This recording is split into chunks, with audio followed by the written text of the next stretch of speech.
அருட்பெருஞ்சோதி அருட்பெருஞ்சோதி தனிப்பெரும் கருணை அருட்பெருஞ்சோதி. எல்லா உயிர்களும் இன்புற்று வாழ்க, வள்ளல் மலரடி வாழ்க வாழ்க, கொல்லா விரதம் குவளை எல்லாம் ஓங்குக, நல்லோர் நினைத்த நலம் பெறுக, நன்று நினைத்த எல்லோரும் வாழ்க இசைந்து. உலக மக்களே, அறிவார்ந்த அன்பர்களே, ஆண்மநேய ஒருமைப்பாடுடைய அன்பர்களே, வல்லப்பெருமான் இந்த பூலோகத்திற்கு அருட்பெருஞ்சோதி ஆண்டவரால் வருவிக்க உற்று 51 ஆண்டுகள் எப்படி திருவிளையாடல்கள் நடந்தது என்பதை நாம் பார்த்து கொண்டிருக்கிறோம். அருட்பெருஞ்சோதி ஆண்டவர் தன் அருளால் பெற்றெடுத்த ஒரு ஆண்மகனை ஒரு தாயின் கருவறையிலே இருக்க வைத்து இந்த பூலோகத்திற்கு வருவிக்க செய்து சென்னையிலே 33 ஆண்டுகள் எப்படியெல்லாம் திருவிளையாடல் செய்தார் என்பதையும், அதன் பிறகு தனது மகனுக்கு சுத்த சன்மார்க்கத்தை கொடுத்து சாகா கல்வியையும் கொடுத்து மறுபடியும் பூலோகத்திற்கு அனுப்பி வைத்து கருங்குழியிலே 9 ஆண்டுகள் இருக்க வைத்ததையும், அதன் பிறகு தேவதன்ய ஒழுக்கத்தை உலக மக்களுக்கு சொல்ல வேண்டும் என்பதற்காக தர்மசாலையிலே 4 ஆண்டுகள் இருந்ததையும், அதன் பிறகு அருட்பெருஞ்சோதி ஆண்டவரும் வள்ளல் பெருமானும் அதாவது தந்தையும் மகனுமாக சேர்ந்து மேட்டுக்குப்பம் சென்றதையும், மேட்டுக்குப்பத்திலே இருந்து கொண்டு சத்தியஞான சபையை நிறுவியதையும், அங்கே இருந்து கொண்டு அகவல் எழுதியதையும் எல்லாவற்றையும் நாம் பார்த்தோம். ஞானசரிய விளக்கங்களையெல்லாம் பார்த்தோம். அதன் பிறகு சுத்த சன்மார்க்க கொடி கட்டி கொண்டது, பேர் உபதேசம் செய்தது, எல்லா விளக்கங்களையும் நாம் பார்த்தோம். இப்போ நாம் இறைவனுடைய திருவிளையாடலுடைய கடைசி கட்டத்தில் இருந்து கொண்டிருக்கிறோம். 1/1/1823 ஆண்டு தொடங்கிய திருவிளையாடல் 30/1/1874 ஆண்டுகள் வரை 56 ஆண்டுகள் திருவிளையாடல் எப்படி நடந்தது என்பதை நாம் அருட்பெருஞ்சோதி ஆண்டவருடைய திருவிளையாடல் என்ற பதிவிலிருந்தே நாம் ஏற்கனவே விளக்கமாக பார்த்துவிட்டோம். 350 பதிவுகளை 350 எபிசோடுகளை நாம் ஏற்கனவே கொடுத்திருந்தோம். அதன் வழியாக எல்லா விளக்கங்களையும் பார்த்துவிட்டோம். இப்போ இறுதி கட்டத்தில் இருந்து கொண்டிருக்கிறோம். வல்லப்பெருமானவர்கள் கொடி கட்டிய பிறகு மக்களுக்கு சொன்ன சத்திய வார்த்தை, அதை நாம் கண்டிப்பாக சொல்ல வேண்டும். ஏனென்றால் இதுதான் கடைசி வார்த்தை, அவர் சொல்லுகின்ற வார்த்தை. அதன் பிறகு அவர் இறைவன் வந்து அருட்பெருஞ்சாண்டவர் வந்து தன் மகனை 2 கலந்து கொள்கிறார், மகனோடு 2 கலந்து கொள்கிறார். அப்போ உலக மக்களுக்கு சொன்ன சத்திய வார்த்தை, கடைசி சத்திய வார்த்தை என்ன என்பதை இந்த பாடலின் மூலமாக பார்க்க போகிறோம். சத்திய வார்த்தை மட்டுமல்ல, இப்போ வல்லப்பெருமானுடைய நிலை எப்படி இருக்கிறது என்பதையும், இறைவன் எப்படியெல்லாம் தனக்கு அருள் கொடுத்தார் என்பதையும் 2 பாடல்களிலே நமக்கு அருளி இருக்கிறார்கள். அதை நாம் பார்க்க போகிறோம். சிவம் என்னும் பெயருக்கு, நல்ல கவனிக்கணும், சிவம் என்னும் பெயருக்கு இலக்கியமாகி, சிவம் என்னும் பெயருக்கு இலக்கியமாகி எச்செயலும் தன் சமூகத்தே, எச்செயலும் தன் சமூகத்தே நவ நிறைந்த பேர் இறைவர்கள் இயற்றிட, ஞானமாமணி மன்றில் தவ நிறைந்தவர் போற்றிட, ஆனந்த தனிநடம் புரிகின்றான் எவன் அவன், எவன் அவன் திரு ஆணை இது இசைத்தனன் இனி துயர் அடையேனே. இது ஒரு பாடல். இந்த பாடலில் விளக்கம் பாருங்க. சிவம் என்னும் பெயருக்கு, சிவம் என்பது அருட்பெருஞ்சோதி ஆண்டவர். அந்த பெயருக்கு பொருளாகி, சிவம் என்ற பெயருக்கு ஆண்டவராகி, அருட்பெருஞ்சோதி ஆண்டவராகி, இலக்கியமாகி, இலக்கியம் என்பது பொருளாகி கடவுளாகி, சிவம் என்ற பெயருக்கு கடவுளாகி. ஏனென்றால் சிவம் வேறு, சிவன் வேறு. சிவன் சைவ சமயத்தை சேர்ந்த தலைவன், சைவ சமயத்தின் தலைவன். சிவம் சுத்த சன்மார்க்கத்தின் தலைவன். அங்கே சிவபெருமான், இங்கே அருட்பெருஞ்சோதி ஆண்டவர். சிவம் என்னும் பெயருக்கு இலக்கியமாகி, இலக்கியமாகி பொருளாகி கடவுளாகி, எந்த செயலும் தன் அருளால் கட்டளையிட, அதற்கு ஏற்றபடி நவநிலை தலைவர்கள், நவநிலை தலைவர்கள் எல்லாம், நவநிலை தலைவர்கள் எல்லாம் இறைவனிட்ட கட்டளையை செய்திட, எச்செயலும் செய்திட, கடவுள் சமூகத்தில் இருக்கின்ற எந்த செயலையும் இறைவன் கட்டளையிட, அதை நவநில தலைவர்கள், இதை பதத்தலைவர்கள் சேர்ந்தே இதில் வருவாங்க. பிரம்மன், திருமால், ருத்திரன், மகேஸ்வரன், சதாசிவம் போன்ற 5 பதத்தலைவர்களும், மேலும் நவநிலையில் இருக்கின்றவர்கள் இந்திரன் உட்பட எல்லாருமே சேர்ந்து இறைவனிட்ட கட்டளையை செய்திட ஞானமாமணி மன்றில், ஞானமாமணி மன்றில் என்பது திருச்சிற்றம்பலம். திருச்சிற்றம்பலம் என்பதே இறைவன் வாழும் இடம் என்று பொருள். திருச்சிற்றம்பலம் என்பது இறைவன் வாழக்கூடிய இடம், இறைவன் வாழுகின்ற, அதாவது வாழுகின்ற என்று சொல்வதை விட இறைவன் விளங்கி கொண்டிருக்கின்ற இடம். அப்போ அந்த திருச்சிற்றம்பலம் எது? சுத்த சிவஞான வெளி. அந்த சுத்த சிவஞான வெளியில் இருக்கின்ற இறைவன் ஆனந்த தனி நடம் புரிகின்றான். பேரின்பமாக பேரின்பமாக அருள் நடனம் செய்து கொண்டிருக்கின்றான், திருவிளையாடல் செய்து கொண்டிருக்கின்றான். எவன் அவன்? எவன் அவன்? அருட்பெருஞ்சோதி ஆண்டவர். இது இறைவனுடைய கட்டளை, இறைவனுடைய கட்டளை. நான் சொல்லுவது சத்தியம், உண்மையை தான் சொல்லுகிறேன். சத்திய வார்த்தை இது, சத்திய வார்த்தை இது. இனி துயர் அடையேனே. இந்த இனி துயர் அடையேனே என்பது அவருக்கு என்ன துயரம் இருக்கிறது இல்லையா? அவர் துயர் அடையேனே என்று சொல்லுவது இறைவனுடைய திருவிளையாடலினால் நான் இந்த பூலோகத்திற்கு ஒரு தாயின் வழியாக வருவிக்க உற்று 33 ஆண்டுகள் வரையிலும் என்னை எனது தந்தை அருட்பெருஞ்சோதி ஆண்டவர் சமய மார்க்கங்கள் மதங்கள் நிலைகளில் இருக்க செய்து, அந்த மதங்களிலும் சமயங்களிலும் சொல்லப்பட்ட நெறிமுறைகளை பின்பற்ற செய்து இறைவனுடைய அருள் கிடைக்காமல் நான் பட்ட பாடு இருக்கிறதே. இனிமேல் அந்த துயரம் எனக்கு இல்லை.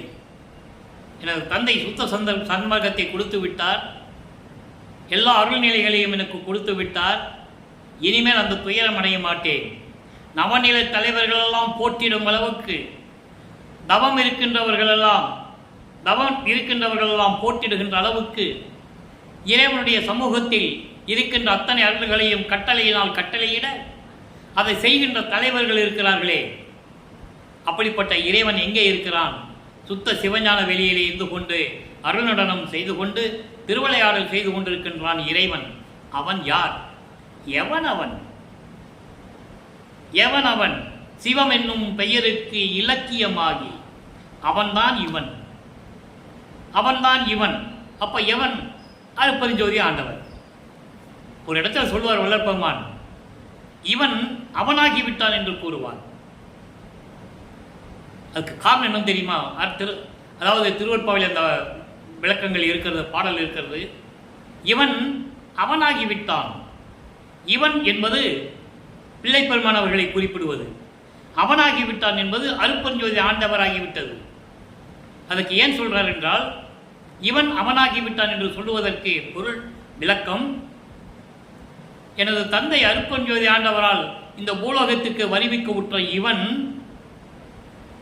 எனது தந்தை செல்வப்பிள்ளை என்று பெயரிட்டு என்னை அழைத்து கொண்டிருந்தார். அப்படிப்பட்ட இவன் இந்த பூலோகத்திற்கு வந்த பிறகு உலகியலிலே எனக்கு ராமலிங்கம் என்று பெயர் வந்ததே, அப்படிப்பட்ட இந்த ராமலிங்கம் இவன் அவனாகிவிட்டான், அருட்பெருஞ்சோதி ஆண்டவராகிவிட்டான் என்று கூறுவார். அதனால் இங்கே எவன் அவன் என்று கூறுகிறார் அருட்பெருஞ்சோதி ஆண்டவரை. சிவம் என்னும் பெயருக்கு இலக்கியமாகி இருக்கின்றவன் எவன்? அருட்பெருஞ்சோதி ஆண்டவர். அவன் சமூகத்திலே அருள் செயல்களை எல்லாம் கட்டளையிட அதற்கேற்றபடி செய்யக்கூடிய நவநிலை தலைவர்கள், நவநிலை தலைவர்கள், தவம் இருக்கின்றவர்கள் எல்லாம் போற்றி வணங்கிட ஞான மாமணிமன்றில் அருள் நடனம் செய்து கொண்டிருக்கின்றான், ஆனந்த தடனம் செய்து கொண்டிருக்கின்றான், திருவிளையாடல் செய்து கொண்டிருக்கிறான். எவன் அவன்? அருட்பெருஞ்சோதி ஆண்டவர். இனிமேல் இது சத்தியம் இசைத்தனன், இது திரு ஆணை, இது சக்தி இசைத்தனன், இது இறைவனுடைய கட்டளை. அதை நான் சத்தியம் செய்து சொல்லுகிறேன். இது சத்தியம், நான் பொய் சொல்லவில்லை, இது சத்தியம் என்று கூறுகிறார். இனிமேல் துயரம் அடைய மாட்டேனே சொல்லிட்டு அடுத்த பாடல் பாருங்க. பிச்சு உலகர் மெச்ச பிதற்றி நின்ற, பிச்சு உலகர் மெச்ச பிதற்றி நின்ற பேதையனேன், தன்னை பற்றி சொல்லுகிறார். பிச்சு உலகர் பிதற்றி நின்ற பேதையனேன், இச்சையெல்லாம் எய்த இசைந்து அருளி செய்தனையே, அச்சமெல்லாம் தீர்ந்தேன் அருள் அமுதம் உண்கின்றேன், நிச்சலும் பேரானந்த நித்திரை செய்கின்றேனே. அற்புதமான பாடல். வல்லப்பெருமான் எப்படி இருக்கிறார் பாருங்க. அதாவது பிச்சு உலகர் மெச்ச பிதற்றி நின்ற, பிச்சு உலகர் என்றால் அறியாமையில் இருந்து கொண்டு சமயங்களையும் மதங்களையும் மார்க்கங்களையும் பின்பற்றி கொண்டு உண்மையான இயற்கை உண்மை கடவுளாகிய அருட்பெருஞ்சோதி ஆண்டவரை தெரியாமல் இருந்து கொண்டு பிதற்றி நின்று கொண்டிருக்கின்ற உலக மக்களிடையே நான் இருந்து கொண்டிருந்த இந்த பேதையனேன் உலகில் இருந்தது சொல்றாரு. 33 ஆண்டுகள் சென்னை, 9 ஆண்டுகள் கருங்குழி, 3 ஆண்டுகள் தர்மசாலை, இப்போ மேட்டுக்குப்பத்திலே 3 ஆண்டுகள். இதற்கிடையிலே 1.5 வருடங்கள் சுத்த சிவஞான வெளியிலே அங்கே மேலே திருச்சிற்றம்பலத்தில் இருந்தார். அப்போ இந்த நிலைகளெல்லாம் இருந்து கொன்ற போது நான் இந்த பிச்சு உலகர் அறியாமையில் இருந்து கொண்டிருக்கின்ற இந்த உலக மக்களிடம் நான் இருந்த போது இந்த பேதையனே, அவரையும் தன்னையே பேதையன் சொல்றார், இச்சை எல்லாம் எய்த இசைந்து நான் என்னென்ன நினைத்தேனோ எல்லாவற்றையும் அடைய எனக்கு விரும்பி அருளி. இசைந்து என்பது விரும்பி, எய்த என்பது அடைய. நான் என்ன நினைத்தேனோ எல்லாவற்றையும் அடையும்படி எனக்கு விரும்பி அருளி செய்தனையே. எல்லாவற்றையும் எனக்கு கொடுத்தாய், அச்சமெல்லாம் தீர்ந்தேன். ஏன் அச்சமெல்லாம் தீர்ந்தேன் என்று சொன்னார்? அவருக்கு எது அச்சம்? இறைவனுடைய மகன், இந்த பிரபஞ்சத்தை இயக்கிக் கொண்டிருக்கின்றவர், 5 தொழில்களையும் செய்து கொண்டிருக்கிறவர், அவருக்கு எப்படி அச்சம் இருந்தது? சமயங்களையும் மதங்களையும் மார்க்கங்களையும் சார்ந்திருந்த போது, சென்னையில் இருக்கும்போது 33 ஆண்டுகள் இருந்த பிறகு அதையெல்லாம் விட்டுட்டு சுத்த சன்மார்க்கத்தை பெற்று வந்த பிறகு அந்த அச்சம் இருந்தது அவருக்கு. இதனால் ஏதாவது குற்றம் விளைந்து விடுமோ, ஏதாவது தீங்கு வந்து விடுமோ, ஏதாகுமோ, என்னமாகுமோ என்று நான் அச்சப்பட்டு கொண்டிருந்த போது, அஞ்சாதே மகனே, அஞ்சலை மகனே என்று கூறுவார். எல்லாவற்றுக்குமே பாடல் உண்டு. அஞ்சாத மகனே என்று கூறுவார் அந்த பாடலிலே. மகனை பார்த்து தந்தை கூறுகிறார், பயப்படாதே மகனே என்று கூறி தன் மகனுடைய பயத்தை எல்லாம் தீர்த்தார். ஏன் பயந்தார்? 5 பேர் செய்யக்கூடிய தொழிலை பிரம்மன், திருமால், ருத்திரன், மகேஸ்வரன், சதாசிவம் 5 பேரும் 5 தொழில்கள் தனித்தனியாக செய்து கொண்டிருந்தார்கள். எல்லா தொழில்களையும் அவர்களுடைய ஆயுள் காலம் முடிந்தவுடனே, அவர்களுடைய அருள் காலம் செயல் காலம் முடிந்தவுடனே 5 தொழில்களையும் வாங்கி பிள்ளையிடம் கொடுத்து விட்டார், மகனிடம். ஆக்கி அழித்தல் முதலாம் தொழில் ஓர் 5 தேக்கி அமுது நீசை என்றான். தூக்கி எடுத்தான், அணைத்தான், இரவாத தேகம் கொடுத்தான். சிற்றம்பலத்து என்னன்கோ, சிற்றம்பலத்து என்கோ அப்படின்னு சொல்லுவார்.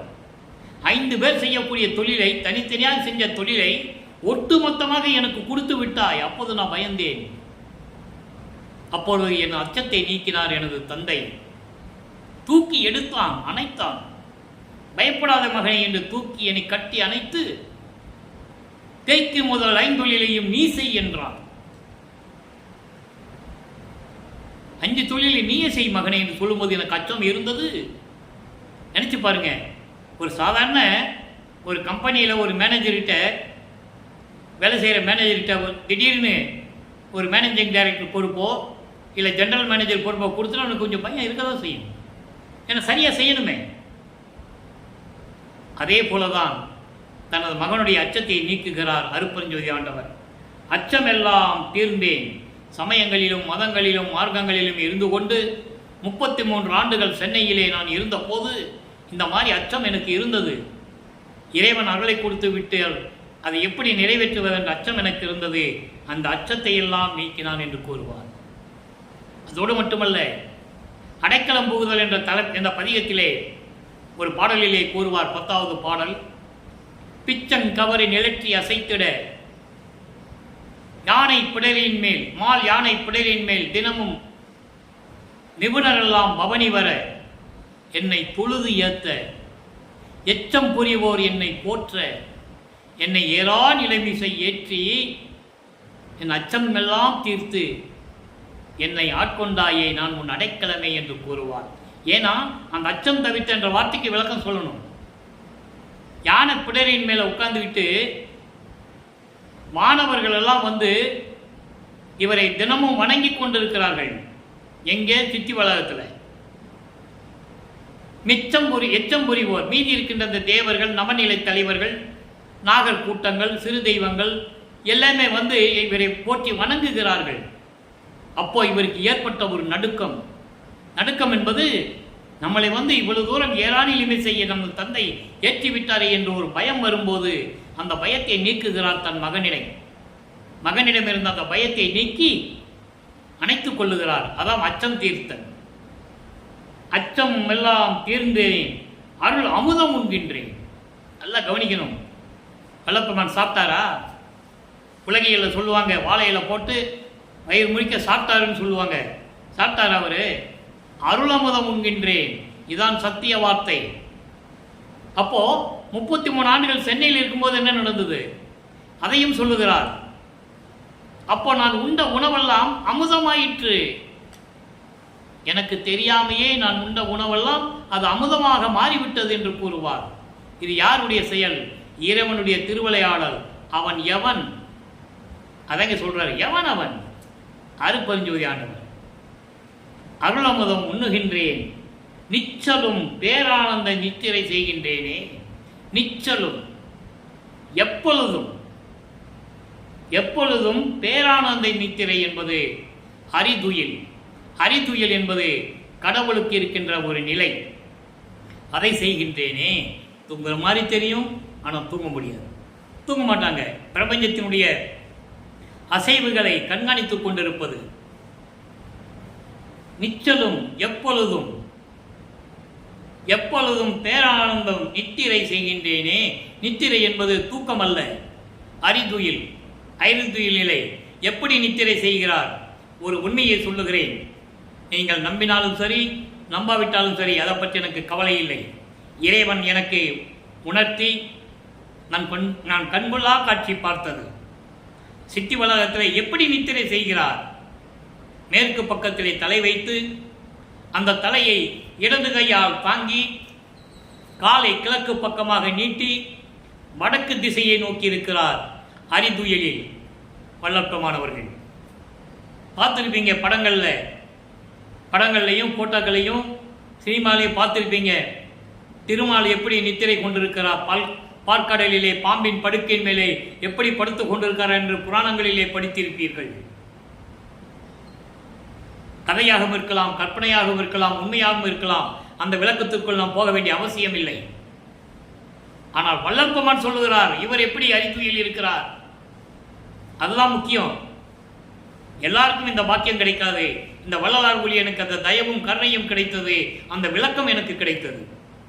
சித்தி வளாகத்திலே இங்கே சொல்றாருல, நிச்சலும் பேரானந்தம் நித்திரை செய்கின்றேனே. அதுக்கான சில குறிப்புகள் அங்கங்கே இருக்கிறது.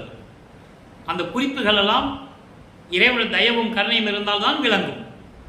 நல்லா புரிஞ்சுக்கணும். நீங்க இவருக்கு எப்படி தெரியணும்னு சொல்லி நீங்க என்ன பார்த்து கேட்கலாம். இதுதான் உண்மை, சத்தியம். இதில் மாற்று கருத்து கிடையாது.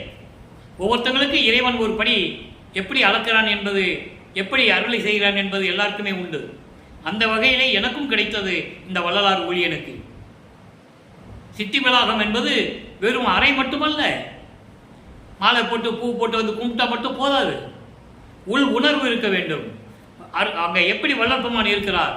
மேற்கே தலை வைத்து இடது கையை அந்த தலையை தாங்கிக் கொண்டு அந்த சயன படுக்கையிலே அறிதுயலிலே வல்லற்பெருமான் அவர்கள் இருந்து கொண்டிருக்கிறார்கள். ஏன் வடக்கு நோக்கி இருக்கிறார்? வடக்கு நோக்கி ஏன் இருக்கிறார் என்றால், அருட்பெருஞ்சோதி ஆண்டவர் தென்முக கடவுள். அருட்பெருஞ்சோதி ஆண்டவர் தெற்கு திசையை நோக்கி இருக்கிறார். இப்போதான் நீங்க நினைச்சு பாருங்க, உங்களுக்கு அந்த உண்மை புரியும். எங்க பார்த்தாலும் சரி, தீபம் வந்து தெற்கு திசையை நோக்கி இருக்கும். நாம் வடக்கு திசையை நோக்கி வழிபடுவோம்.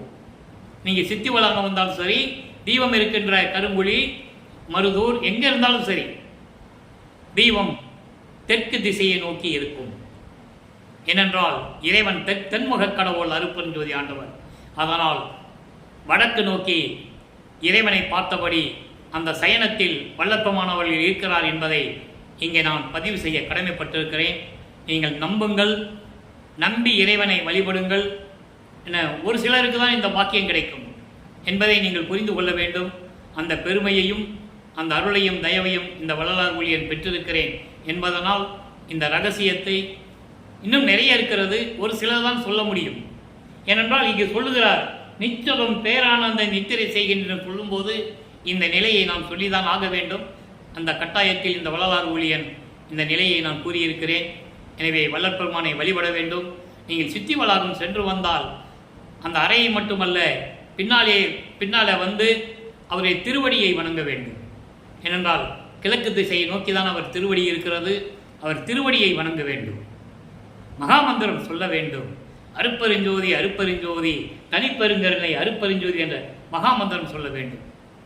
ஒரு சில இடங்களிலே, ஒரு குறிப்பாக ஒரு சில இடங்களிலே, அதாவது உரைநடை பகுதியிலே கூட குறிப்பிட்டிருப்பார், உலக மக்களுக்காக, உலக மக்களை நீங்கள் படுக்கும்போது இடது பக்கமாக படுங்கள், இந்த கையை அந்த தலைக்கடியிலே வைத்து, இடது கையை தலைக்கடியில் வைத்து படுங்கள் என்று கூறுவார். அதனுடைய உள்நோக்கம் இதுதான். நல்லா புரிஞ்சுக்கணும். நீங்கள் படுக்கையிலே படுக்கும்போது இடது பக்கமாக சாய்ந்து படுத்து இந்த இடது கையை தலைக்கடியில் வைத்து வடக்கு திசை நோக்கி படுத்தால் மிகவும் அற்புதமான ஒரு நிலை அது என்று வல்லப்பெருமான் ஏற்கனவே கூறியிருக்கிறார். எனவே அந்த நிலையெல்லாம் நீங்கள் சொல்லுகிறார், நிச்சலும் பேரானந்த நித்திரை செய்கிறேன் என்று கூறுகிறார். இறைவன் கொடுத்த வரங்களை எல்லாம் எப்படி பெற்றுக்கொண்டார் என்று சொல்லுகிறார் அல்லவா? இதுதான் இறைவன் வல்லப்பெருமான் அவர்கள் உலக மக்களுக்கு சொன்ன சத்திய வார்த்தை, கடைசி வார்த்தை. ஏனென்றால் இதற்கு அப்புறம் அருப்பெருஞ்சோதியாண்டவர் நேரடியாக வந்து தன் மகனோடு இரண்டரை கலந்து கொள்ள வேண்டும். அந்த நாள் தான் 30/1/1874. ஏற்கனவே திட்டமிட்டபடி எல்லாம் ஸ்கெட்ச் போட்டு தான் வராங்க உலகத்துக்கு. நல்லா புரிஞ்சுக்கணும். நீங்கள் அருப்பெருஞ்சோதியாண்டவர் தன் பிரிந்த சக்தி 51 ஆண்டுகளாக வள்ளற்பெருமான் தன் மகன் என்ற ரூபத்தில் இந்த பூலோகத்தில் உலாவிக் கொண்டிருக்கும் போது எப்படியெல்லாம் தன் மகனுக்கு அருளை கொடுத்தார் என்பதை தான் திருவிற்பாவிலிருந்து பார்த்து கொண்டிருந்தோம். நல்லா புரிஞ்சுக்கணுங்க. ஒவ்வொரு பாடலிலிருந்தும் அந்த விளக்கங்கள் இருக்கிறது. இறுதியாக சுத்த சன்மார்க்கத்தின் நெறி என்பது இறைவன் ஒருவனே என்ற நிலை இருக்க வேண்டும். 2 கடவுளாக இருக்கக்கூடாது.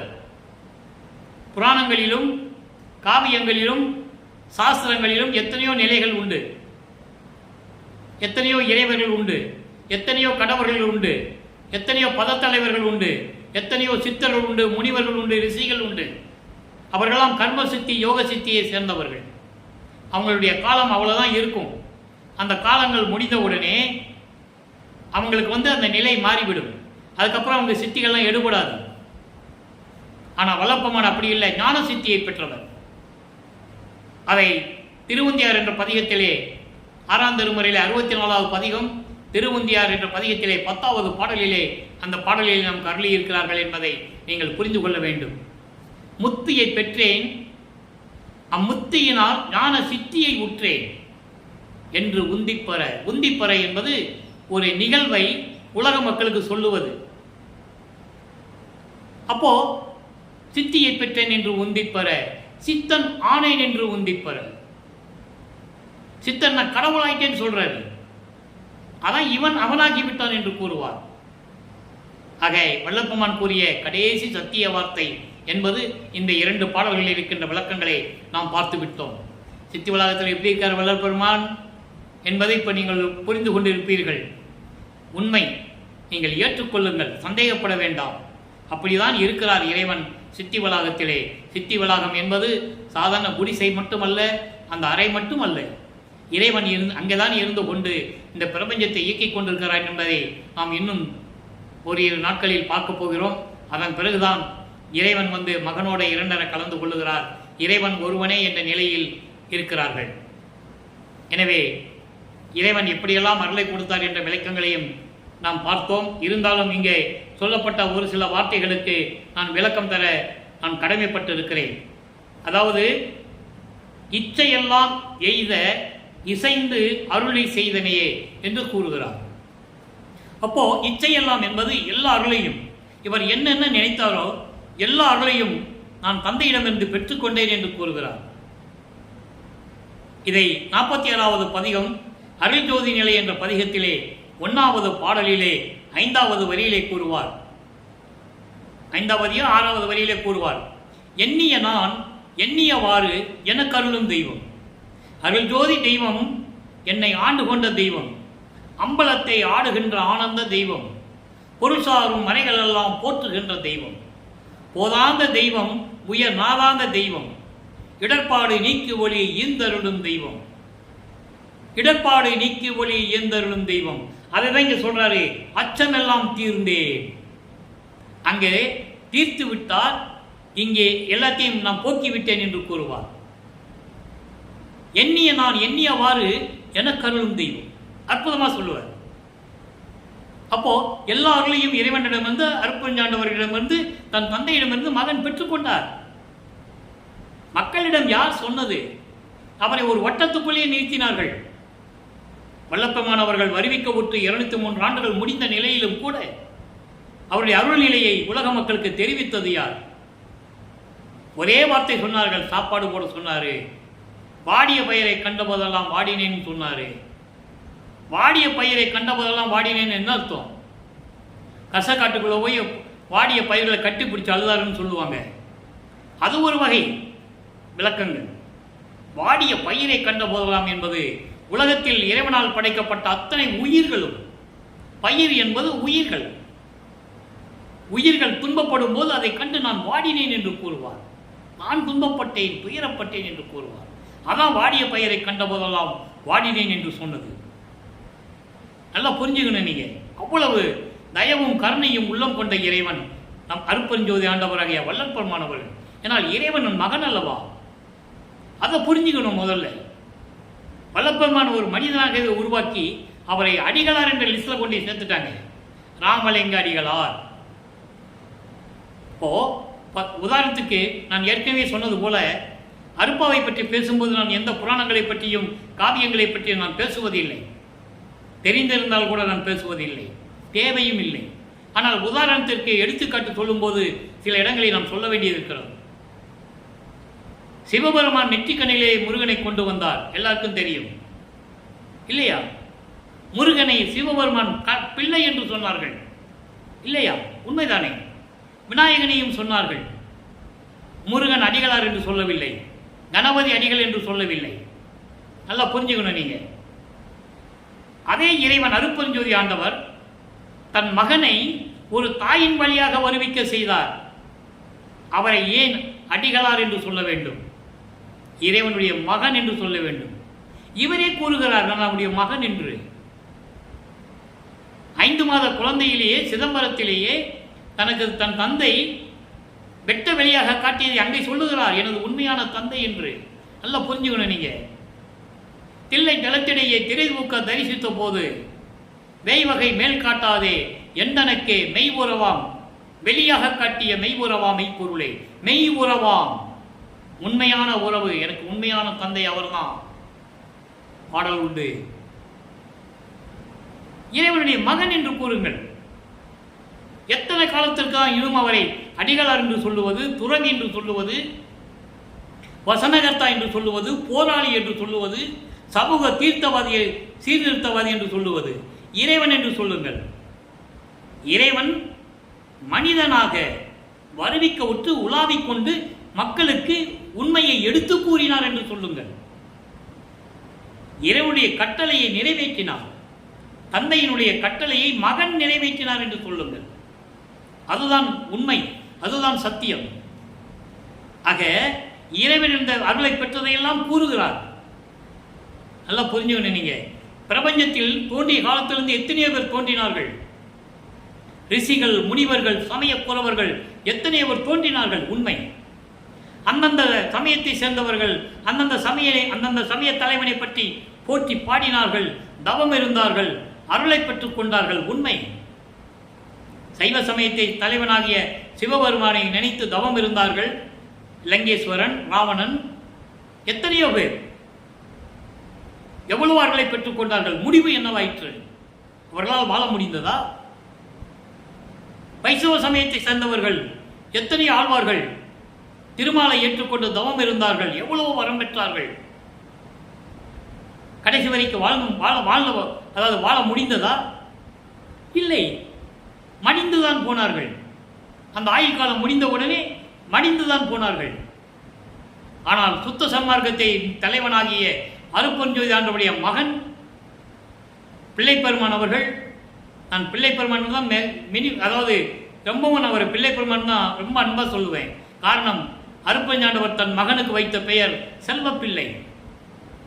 ராமலிங்கம் என்று உலகியலில் வைத்த பெயர், அது நிலைத்து விட்டது. அதன் பிறகு திரு அருட்பிரகாச வள்ளலார் என்ற பெயர் நிலைத்து விட்டது, இருக்கட்டும். ஆனால் செல்வப்பிள்ளை என்ற பெயர் மறைந்து யாருமே சொல்லவில்லையே, மறையவில்லை. செல்வப்பிள்ளை என்ற பெயரும் ஒரு உண்டு அவருக்கு. அப்படி பிள்ளை பெருமானவர்கள் தன் தந்தையிடம் இந்த பெற்ற அருள்களை எல்லாம் தெளிவாக கூறியிருக்கிறார்கள். எந்த பிரபஞ்சத்தில் எந்த யுகத்திலும் யாரும் கூறியதில்லை, இறைவனிலிருந்து நான் இப்படியெல்லாம் அருளை பெற்றுக்கொண்டேன் என்று யாருமே கூறியதில்லை. அகவலிலே கூறியிருப்பார். ஒரு சில கருத்துக்களை எங்களை சொல்ல கடமைப்பட்டிருக்கிறேன். எப்படி எண்ணியது என் கருத்து இங்கு. இந்த விளக்கத்தை சொல்ல வேண்டிய கட்டாயம் இருக்கிறது, காலத்தின் கட்டாயம். இன்னும் அறியாமையில் இருந்து கொண்டிருக்கிறார்கள். எப்படியெல்லாம் அருளை பெற்றுக்கொண்டேன் என்று சொல்வது, அந்த விளக்கங்களை உலக மக்களுக்கு சொல்ல வேண்டும். எப்படி எண்ணியது என் கருத்து, என் உள்ளம் எப்படி எண்ணியதோ இங்கு. இங்கு என்பது பூலோகத்தில். அப்போ இங்க பூலோகத்தில் சொல்லும் போதே அப்போ இவர் விண்ணுலகத்திலே சுத்த சிவஞான வெளியே இருந்திருக்கிறார் என்பதை நீங்கள் புரிந்து கொள்ள வேண்டும். அவரே சொல்றாரு, அவன் மேல் சுத்த சிவநிலை தெரிந்திட சென்றேன், தத்துவங்களை தனித்தனியாக கடந்தேன். அருட்பெருஞ்சோதி அட்டகம் பாடலிலே 7வது பாடலிலே உண்டு. தத்துவங்களை தனித்தனியாக கடந்தேன், தத்துவாதீத மேல்நிலையில் சித்தியில் முழுதும் தெரிந்தேன். தத்துவங்களை கடந்தவுடனே சித்துகளிலே, அதாவது எல்லா அருள்களையும் நான் தெரிந்து கொண்டேன். அவை மேல் சிவநிலையை தெரிந்திட சென்றேன். சிவநிலை என்பது சிவம் நிலை, சிவம் நிலை என்பது அருட்பெருஞ்சோதி ஆண்டவருடைய கடவுள் நிலை. கடவுள் நிலை அறிந்து அம்மயமாக கூடிய நிலை. அதான் சொல்லுவாரே, ஏமசித்தி, சாகா கல்வி, தத்துவங்களை நிக்கிரம் செய்தல், தத்துவங்களை கடப்பது. தத்துவங்கள் என்பது 36 தத்துவங்கள், அதனுடைய உட்கருவிகள் ஒரு 60, 2 சேர்த்து 96. ஆன்ம தத்துவம் 24, வித்யா தத்துவம் 7, 5 சிவ தத்துவம், ஈஸ்வர தத்துவம் 5. ஆன்ம தத்துவம் வந்து பிரம்மனுக்கு உரியது. 7 தத்துவங்கள், வித்யா தத்துவம் என்பது திருமாலுக்கு உரியது. சிவ தத்துவம் என்பது ருத்தினருக்குரியது. இந்த தத்துவத்தினுடைய தலைவர்களை படைத்தது யார்? அருட்பெருஞ்சோதி ஆண்டவர். அப்போ இதை யாரும் கடக்கவில்லை, நல்லா புரிஞ்சுக்கணும். வல்லப்பமான் தான் சொல்றாரு, தத்துவங்களை தனித்தனியாக கடந்தேன். அதே மேல சரிய கிரிய யோகம் என்ற 12 நிலைகளில் எப்படி கடந்தேன் என்று சொல்லுவார். சரிய நிலை 4, ஒரு யோக, அதாவது கிரிய நிலை 4, தனி யோக நிலை 4 ஒன்று ஒன்றாய் கண்டறிந்தேன். அவை மேல் ஞான நிலை இருக்குல்ல, அந்த ஞான நிலை 4 அருள் ஒளியால் ஒன்று ஒன்றாய் அறிந்து கொண்டேன். தெளிவா சொல்லுவார். ஏனென்றால் சரிய கிரிய யோகம் என்ற 12 நிலைகள் சமயங்களையும் மதங்களையும் சார்ந்தது. சுத்த சன்மார்க்க நிலை என்பது ஞான சரியிலிருந்து தொடங்குகிறது. அப்படிதான் சொல்றாரு, எப்படி எண்ணியது என் கருத்து இங்கு. என் உள்ளம் எப்படி எண்ணியதோ இந்த பூலோகத்தில் எனக்கு அப்படி அருளிய அருட்பெருஞ்சோதி. சொல்லிட்டாரா? அப்படியெல்லாம் எனக்கு அருட்பெருஞ்சோதி என் தந்தை கொடுத்தான்னு சொல்றாரு. அதுக்கப்புறம் சொல்லுவாரு, எத்தகை விளைந்தன என் மனம் இங்கு. பாருங்க எவ்வளவு வித்தியாசம் சொல்ற பாருங்க. முதல்ல என் உள்ளம் எப்படி எண்ணியதுன்னு சொல்றாரு. எத்தகை விளைந்தன, எத்தகைனா எப்படி அதை பெறுவதற்கு வழி, எப்படி பெறுவதற்கு வழி. எத்தகை விளைந்தன என் மனம் இங்கு, இந்த பூலோகத்தில் எனக்கு அத்தகை அருளிய அருட்பெருஞ்சோதி. அதுக்குண்டான வழிகளே, அந்த அருள்களை பெறக்கொண்ட வழிகளை எனக்கு எப்படியெல்லாம் அருளினார் என் தந்தை அருட்பெருஞ்சாண்டவர் என்பதை தெளிவாக கூறியிருக்கிறார்கள். எனவே அன்பர்களே, வல்லப்பெருமான் அவர்கள் இந்த பூலோகத்திற்கு வருவிக்க உற்று 50வது ஆண்டில் இனி சிறிது காலம்தான் இருக்கிறது. இனி சில விஷயங்களை கூறிவிட்டு இந்த வாரத்திற்குள் அருட்பெருஞ்சோதி ஆண்டவர் தனது தந்தை மகனோடு வந்து இரண்டர கலந்து கொள்வதை எப்படி உலக மக்களுக்கு வள்ளல் பெருமான் பாடல்களின் மூலமாக நமக்கு தெரிவிக்கிறார் என்பதை நாம் விளக்கமாக பார்க்க இருக்கிறோம். இதுதான் இறைவன். இதுக்கு மேல சொல்ல மாட்டார். அதான் சொல்றார், சத்திய வார்த்தை, கடைசி வார்த்தை உலக மக்களுக்கு தெரிவிப்பது. எனவே அன்பர்களே, இதன் மூலமாக வல்லபெருமான் அவர்கள் எப்படி சித்தி வளாகத்திலே இருந்து கொண்டு இந்த பிரபஞ்சத்தை இயக்கிக் கொண்டிருக்கிறார் என்ற நிலை இப்பொழுதுதான் உங்களுக்கு தெரியும். இனிமேலாவது சித்தி வளாகம் மேட்டுக்குப்பம் வரும்போது புலையும் கொலையும் மறுத்து மாமிசம் சாப்பிடுவதை நிறுத்தி கொண்டு உயிர்களை கொலை செய்வதை நிறுத்திவிட்டு அருட்பெருஞ்சோதி ஆண்டவர்தான் உண்மையான கடவுள், அவருடைய மகன்தான் வல்லபெருமான் அவர்கள்தான் இந்த பிரபஞ்சத்தை இயக்கிக் கொண்டிருக்கிறார் என்பதை மனதில் உறுதியாக வைத்துக்கொண்டு சித்தி வளாகம் வந்து அவரை போற்றி வணங்கி அருட்பெருஞ்சோதி அருட்பெருஞ்சோதி தனிப்பெருங்கனை அருட்பெருஞ்சோதி என்ற மகாமந்திரத்தை சொல்லி இறைவனுடைய திருவடியை வணங்கி நீங்கள் இறைவனிடமிருந்து எல்லா ஆற்றலையும் அருள்களையும் செல்வங்களையெல்லாம் பெற்றுக்கொண்டு இந்த வையகத்திலே நீங்கள் வாழ்வாங்க வாழ வேண்டும், நோயற்ற வாழ்வில் வாழ வேண்டும், மரணமில்லா பெருவாழ்வில் நீங்கள் எல்லாம் வாழ வேண்டும் என்று இறைவனுடைய ஆசி பெற்றவன் என்ற தயவில் இந்த வள்ளலார் ஊழியன் தயவோடையும் கருணையோடையும் உங்களை எல்லாம் வாழ்த்து விடைபெறுகிறேன். நன்றி, வணக்கம். அருட்பெருஞ்சோதி அருட்பெருஞ்சோதி தனிப்பெருங்கருணை அருட்பெருஞ்சோதி. நாளையும் திருவுட்பாடிய விளக்கம் தொடரும். கண்டு மகிழ்ந்து இறைவனுடைய அருளை பெற்றுக்கொள்ளுங்கள்.